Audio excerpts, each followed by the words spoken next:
भारत के संगठित होने में भाषाओं का भी एक पार्ट रहा है। भाषाएं भी एक कारण बनी हैं। तेलुगु, मलयालम, कन्नड़ से लेकर तो आदिवासी गोंडी भाषा तक इतनी विभिन्नता विश्व में और किसी देश में नहीं है जो हमें दिखता है।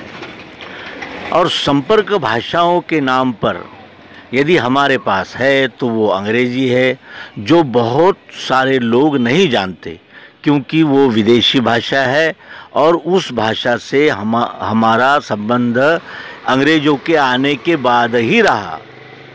और विश्व स्तर पर अंग्रेजी का चलन होना ये तो योग्य माना ही जाएगा क्योंकि वो अंतर्राष्ट्रीय भाषा भी है एक।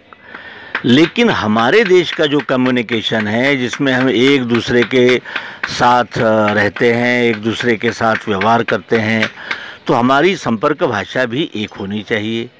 और हिंदी में वो सामर्थ्य है क्योंकि संस्कृत तो विलुप्त होने के कगार पर है, इसलिए कि उसके जो गुरुकुल थे वो बंद है और उसे भी एक नीति के तहत बंद करवा दिया गया। ये सब हम स्वतंत्रता भोगने वाले भारतवासी जानते हैं।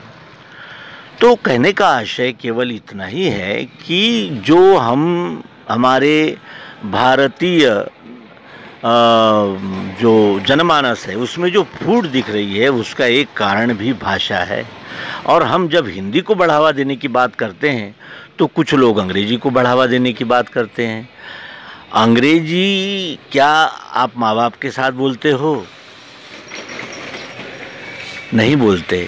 केवल वो एक अपने आप को विशेष बुद्धिमान सिद्ध करने का और ये दिखाने का कि हम बड़े विद्वान हैं और बड़े महान हैं और हम तो अंग्रेजी के जानकार हैं, और ये तो अजूबा है। लेकिन अंग्रेजी एक भाषा है जो सीखी जा सकती है।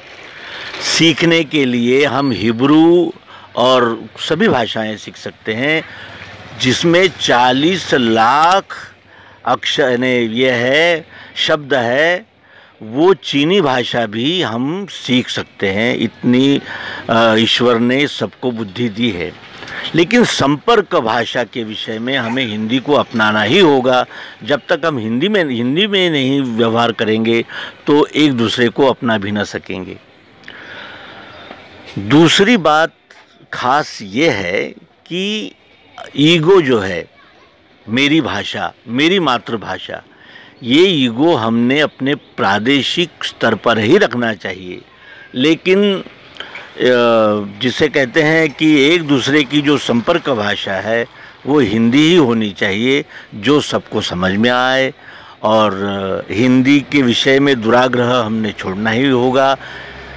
भाषाएं विभाजन का कारण न बने और एक संघ भारत हमें आनंद देता रहे। इन्हीं शुभकामनाओं के साथ जय हिंद, वंदे मातरम, सद्गुरु भगवान की जय।